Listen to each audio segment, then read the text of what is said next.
नमस्कार। आज हम एक बहुत ही दिलचस्प सफर पर निकलने वाले हैं। हम ये समझने की कोशिश करेंगे कि अपने दिमाग की केमिस्ट्री, उसकी वायरिंग को कैसे कंट्रोल किया जा सकता है।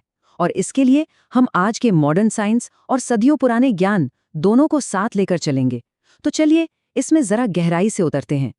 तो सबसे पहला और सबसे बड़ा सवाल, हमारा दिमाग आखिर ये खुशी पैदा कैसे करता है? इसके पीछे का साइंस क्या है? देखिए, ये कोई मामूली मशीन तो है नहीं। ये अपने आप में एक पूरा ब्रह्मांड है जिसमें हमारी आकाशगंगा के तारों से भी ज्यादा न्यूरॉन्स हैं। अब इस जटिल ब्रह्मांड को ना एक आसान से उदाहरण से समझते हैं। सोचिए कि हमारा दिमाग एक कार है, तो इस कार का जो अलार्म सिस्टम है वो है एमिगडाला। जैसे ही कोई खतरा महसूस होता है ये बजने लगता है, मतलब हमें गुस्सा या डर महसूस होता है। फिर आता है प्री फ्रंटल कॉर्टेक्स यानी पीएफसी। ये है कार का ड्राइवर। इसका काम है लॉजिक और समझदारी से इस अलार्म को शांत करना, कंट्रोल करना। और तीसरा हिस्सा है हिप्पोकैम्पस, जो हमारी कार का जीपीएस है। हमारी सारी यादें, सारे अनुभव यहीं पर स्टोर होते हैं। तो सवाल ये है कि ये तीनों हिस्से, ये ड्राइवर, अलार्म और जीपीएस, एक साथ काम कैसे करते हैं? इनके बीच तालमेल कौन बिठाता है? जवाब है हमारे दिमाग के केमिकल्स। जिस एहसास को हम खुशी कहते हैं ना, वो असल में कुछ खास न्यूरोट्रांसमीटर्स का ही खेल है।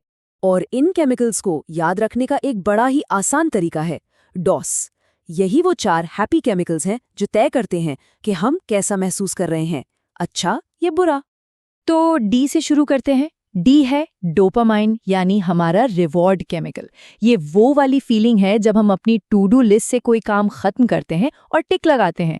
ये हमें काम पूरा करने के लिए मोटिवेशन देता है और पूरा होने पर संतुष्टि का इनाम भी। फिर आता है ओ, ऑक्सीटोसिन। ये है बॉन्डिंग केमिकल। ये वो अपनापन और गर्मजोशी है जो किसी अपने को गले लगाते हुए या फिर किसी की मदद करके महसूस होती है। यही केमिकल हमें विश्वास और जुड़ाव पैदा करता है। एस है सेरोटोनिन, हमारा कॉन्फिडेंस केमिकल। ये वो सुकून है, वो चैन है जो एक अच्छी नींद के बाद या थोड़ी देर धूप में बैठने से मिलता है। ये हमें जिंदगी में एक संतोष की भावना देता है। और आखिर में है ई, यानी एंडोर्फिन। ये शरीर का अपना नेचुरल पेन किलर है।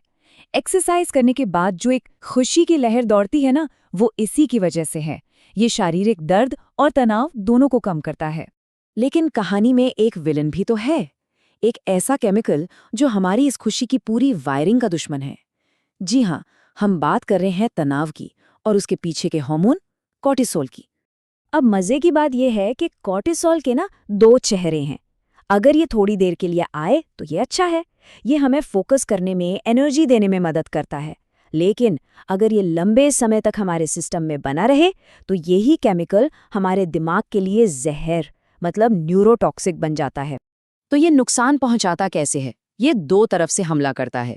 पहला, ये हमारे जीपीएस यानी हिप्पोकैम्पस पर अटैक करता है, जिससे नई यादें बनाना मुश्किल हो जाता है। और दूसरा, ये हमारे ड्राइवर यानी प्री फ्रंटल कॉर्टेक्स को ही शट डाउन कर देता है और सारा कंट्रोल दे देता है कार के अलार्म यानी एमिगडाला को। इसका नतीजा, हम लॉजिक से सोचना बंद कर देते हैं और बस डर और घबराहट में रिएक्ट करने लगते हैं। तो इस दुश्मन से कैसे लड़ें? इसका जवाब बड़ा दिलचस्प है। ऐसा लगता है कि हमारे पूर्वजों ने हमें दिमाग के लिए एक यूजर मैनुअल पहले से ही दे रखा था। इसे धर्म कहते हैं। और ये सिर्फ पूजा पाठ या नैतिक नियमों की किताब नहीं है, बल्कि एक बैलेंस्ड और खुशहाल जिंदगी जीने का साइंटिफिक ब्लूप्रिंट है। और ये स्लाइड, ये कमाल की है। जरा देखिए कैसे धर्म के सिद्धांत सीधे सीधे हमारी ब्रेन केमिस्ट्री से जुड़ते हैं। धृति यानी धैर्य हमारे पीएफसी, हमारे ड्राइवर को मजबूत करता है और सेरोटोनिन बढ़ाता है। क्षमा यानी माफ करना हमारे एमिगडाला मतलब अलार्म सिस्टम को शांत करता है और ऑक्सीटोसिन रिलीज करता है। सच बोलने से सेरोटोनिन स्थिर रहता है और अक्रोध यानी गुस्सा न करने से ऑक्सीटोसिन बढ़ता है, जो हमें शांत रखता है। ये हजारों साल पुराना ज्ञान और आज की न्यूरोसाइंस का सीधा कनेक्शन है। तो ये सब जानना तो ठीक है, पर असली सवाल ये है कि क्या हम कुछ कर सकते हैं? बिल्कुल। सबसे जरूरी बात यह है कि हम इस ज्ञान का इस्तेमाल करके अपने दिमाग को सचमुच रीवायर कर सकते हैं। चलिए देखते हैं कैसे। पहला और शायद सबसे जबरदस्त तरीका है 90 सेकंड का नियम। अगली बार जब भी कोई तेज भावना जैसे गुस्सा आए तो कुछ भी करने से पहले बस 90 सेकंड रुक जाइए। साइंस कहता है कि किसी भी भावना की केमिकल लहर को शरीर से गुजरने में ठीक 90 सेकंड लगते हैं। अगर आप ये 90 सेकंड रुक गए तो आप अलार्म को शांत करके कंट्रोल वापस ड्राइवर यानी अपने प्रीफ्रंटल कॉर्टेक्स को दे देते हैं। इसके अलावा रोज की जिंदगी में 2 छोटे-छोटे रीसेट बटन दबाए जा सकते हैं। पहला, डिजिटल फास्टिंग। दिन में कम से कम 1 घंटा कोई स्क्रीन नहीं। इससे आपके जीपीएस यानी हिप्पोकैम्पस को इन्फॉर्मेशन ओवरलोड से आराम मिलता है। दूसरा, मॉर्निंग डंप। सुबह उठते ही 5 मिनट दिमाग में जो कुछ भी चल रहा है उसे बस एक कागज पर उतार दीजिए। ये आपकी वर्किंग मेमोरी को एकदम साफ कर देता है। और हाँ, इस सफर में कामयाब होने के लिए ये 3 न्यूरो टिप्स जरूर याद रखिएगा।